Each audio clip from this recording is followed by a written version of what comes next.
आदाब दोस्तों, मैं हूं एम वाजिद। हमारी सारी टीम की जानिब से आप सभी को मकर संक्रांति मुबारक हो। दोस्तों, बचपन से लेकर जवानी तक आदमी पतंग उड़ाने को एक तफरीही मुकाबला समझता है और पतंगें उड़ाई जाती हैं। इस साल भी मौसम बहार के आगाज़ के साथ ही लोग पतंगें उड़ाने और धूम मचाने की काविशों में मसरूफ़ हैं। इसी तनाजुर में सिकंदराबाद में मौजूद ग्राउंड में आज भारी पैमाने पर पतंग फेस्टिवल का आगाज़ किया गया, जहां पर देश और विदेश के कई पतंगबाजों ने हिस्सा लेते हुए आसमान को पतंगों से भर दिया। अब ये पतंगबाजी कब से शुरू हुई और क्यों शुरू हुई, इसकी वजह क्या रही होगी, ये जानने के लिए देखिए हमारे नुमाइंदे अयूब की ये खास रिपोर्ट। पतंगबाजी एक ऐसा मशगला है जो दुनिया के तमाम ममालिक में पाया जाता है। मुख्तलिफ मुल्कों में इसके अंदाज मुख्तलिफ ज़रूर होते हैं। हिंदुस्तान में भी ऐसा कोई इलाका नहीं होगा जहां पतंग ना उड़ाई जाती हो। देश में तो पतंगबाजी एक छोटी सरहद की शक्ल इख्तियार कर गई है। यहाँ तक कि हिंदुस्तान के गाँव देहातों में तो पतंगों के मैच रखे जाने लगे हैं और उनकी खूब ज़ौक़ शौक़ से तैयारी की जा रही है। पतंग की डोर को तेज़ धार बनाया जाता है ताकि पेश लगते ही हरीफ की पतंग काट दी जाए। हैदराबाद में मौजूद सिकंदराबाद के परेड ग्राउंड में काइट फेस्टिवल का आगाज़ किया गया, जो 3 दिनों तक चलेगा। अब आप तो जानते हैं पतंग की तैयारी उसकी शक्ल सूरत से वाज़ेह हो जाती है, लेकिन पतंग को उड़ाने वाले मांझे की तैयारी कुछ इस तरह की जाती है कि सूती धागे की रीलें या गोला लिया जाता है और उसे किसी भी सहारे या दरख्त के गिर्द घुमा दिया जाता है, जिस तरह बिजली की तारें एक खंबे से दूसरे खंबे तक लगाई जाती हैं, और फिर मांझा तैयार किया जाता है।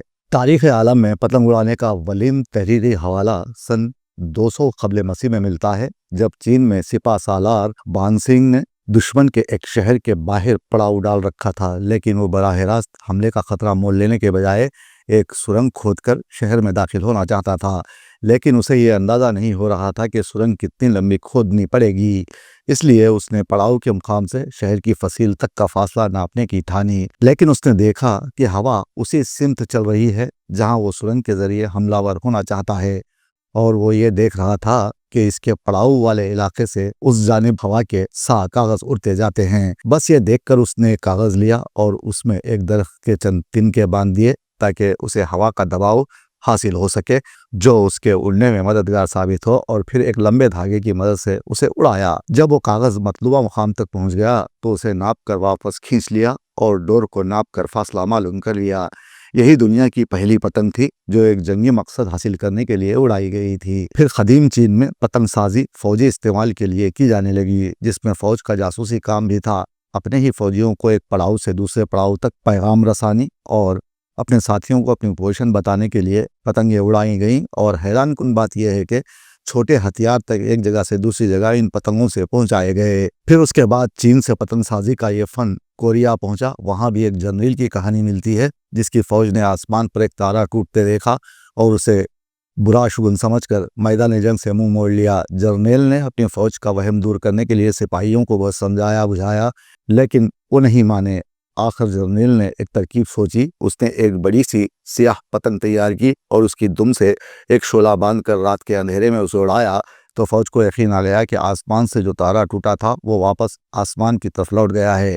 और इस तरह महज एक पतंग के जोर पर जर्नैल ने अपने फौज का हौसला इतना बुलंद कर दिया कि वो लड़ाई जीत गई। फौज के बाद ये कारगर नुस्खा बुद्ध राहिबों के हाथ लगा, जो बदरूहों को भगाने के लिए अरसे दराज तक पतंगों का इस्तेमाल करते रहे। चीन और कोरिया से होता हुआ जब पतंगबाजी का ये फन जापान पहुंचा तो अवाम में इतना मकबूल हुआ कि जापान में एक सख्त कानून नाफिज कर दिया गया, जिसके तहत सिर्फ शाही खानदान के अफराद, आला सिविल और फौजी अफसरान और चंद मराहत याफ्ता मुअज़्ज़ज़ शहरियों को पतंग उड़ाने की इजाज़त दी गई। मशरिक़ बैद से पतंगबाजी का मशगला कब और किस तरह हिंदुस्तान पहुंचा, इस बारे में तारीख़ कोई वाज़ेह इशारा नहीं देती। अलबत्ता हमारे मुल्क में पतंगबाजी की अव्वलीन दस्तावेज़ी शहादतें मुग़ल दौर की मुसव्विरी में दिखाई देती हैं। 16वीं सदी की इन तस्वीरों में अक्सर ये मंजर देखा जा सकता है कि आशिक़-ए-ज़ार अपने दिल का अहवाल कागज़ पर लिखकर एक पतंग से बांध देते थे, फिर यह पतंग हवा के दोष पर سوار ہو کر کوچہ محبوب کی فضاؤں میں پہنچتی تھی اور معشوقہ دل نواز کی چھت پر منڈانے لگتی تھی۔ لیکن گزشتہ ربیع صدی کے دوران جس ملک میں یہ تفریح ایک صنعت کی شکل اختیار کر گئی ہے وہ ہندوستان ہے، جہاں اب لاکھوں افراد کا روزگار عجیب عجیب کاغذ، بانس، دھاگے اور مانجے سے وابستہ ہے۔ لیکن اب اس شغل کو بھی کچھ غیر قانونی طریقوں کے استعمال اور ان سے انسانی جانوں کے ضیاع ہونے کے بعد بہت سی پابندیوں کا سامنا ہے، جس سے بسنت کے موسم کی رونقیں مان پڑ گئی ہیں۔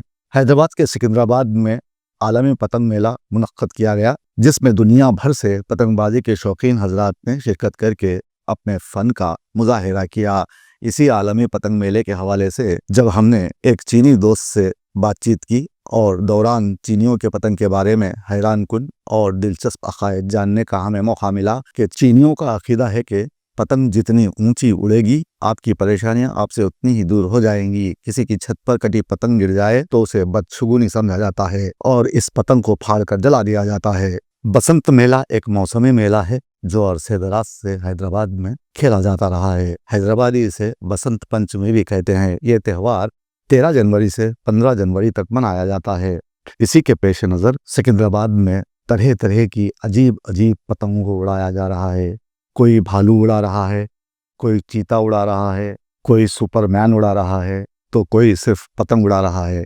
جہاں حیدرآباد میں عوام پکوان پکا کر چھتوں اور میدانوں میں تیز ترین میوزک کی پاداش میں جمہوری دکھ بھول کر رنگین پتنگوں کی فرفراہٹ کے مزے لے رہے ہیں، گلی محلوں میں بو کاٹا کا شور عروج پا رہا ہے۔ مثل مشہور ہے کہ موسیقی روح کی غذا ہے۔ گزشتہ ادوار میں ساز اور سازندوں نے کمال مہارت سے ایسے سریلے نغمے تیار کیے جن کو آج کئی سال بیت جانے کے بعد یاد رکھا گیا ہے، اور ہر گھر کے اوپر چلی چلی رے پتنگ گانا چل رہا ہے۔ اور کہیں کہیں بدقسمتی سے اونچی اڑان کے شوق میں موسیقی کا انداز اکثر بدل کر رہ گیا ہے، جو فرحت کے بجائے دماغی سکون کو بے سکون کرنے کے مترادف ہے۔ اب اگر سکندرآباد کی بات کی جائے تو لوگ پتنگ بازی سے لطف اندوز ہو رہے ہیں۔ پتنگیں اڑانے کا یہ تہوار ہمیشہ پریڈ گراؤنڈ میں منعقد کیا جاتا ہے۔ پتنگ بازی ایک دلچسپ مشغلہ ہے۔ نیلے آسمان کی وسعتوں میں سفید، اودے، سرمئی بادلوں کے ساتھ ہوا کے دوش پر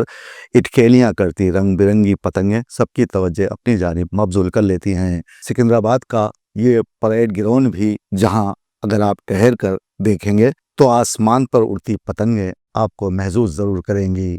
اگر آپ کو پریڈ گراؤنڈ جا کر یہاں کے مناظر دیکھنے کے لیے وقت نہیں ہے تو میں آپ کے لیے لایا ہوں کچھ ایسے ویڈیو جس میں بہترین پتنگوں کے نمونے آپ کے ہوش اڑا دیں گے۔ پتنگ بازیوں تو دوسروں کو نیچا دکھانے اور ان کی پتنگ کاٹنے کے لیے ایسی موٹی دھاتی ڈور کا استعمال کرتے ہیں جسے مختلف کیمیکلز ملا کر تیار کیا جاتا ہے۔ نتیجتاً وہ ڈور آسانی سے ٹوٹتی نہیں اور یہی ڈور کسی راہگیر یا موٹر سائیکل اور کھلی گاڑیوں میں سوار لوگوں کا گلا کاٹنے کا بھی باعث بن جاتی ہیں۔ یہ موٹی اور کیمیکل زدہ ڈور کسی چھری کی طرح تیز ہوتی ہے۔ جب ایسی ڈور کی پتنگ کٹ جائے تو وہ ڈور لامحالہ نیچے گرتی ہے، جسے پتنگ باز تیزی سے کھینچتے ہیں۔ ایسے میں وہ نیچے اپنے راستے میں آنے والے راہگیر یا موٹر سائیکل سوار کے کسی تلوار سے کم نہیں ہوتی۔ حکومت کے علاوہ یہ عوام کا بھی فرض ہے کہ اس مشغلے کو ایک کھیل ہی رہنے دیں، کسی کے لیے مصیبت نہ بنائے۔ ایسا عمل نہ کیجیے جس سے کوئی حادثہ رونما ہونے کے خدشات ہوں۔ والدین بھی اپنے بچوں پر نظر رکھیں اور سب سے اہم کہ پتنگ باز ایسی ڈور کا استعمال نہ کریں جو حادثات کا باعث بنتی ہیں۔ چائنا کے مانجے کو الوداع کہیے اور پتنگ اڑائیے۔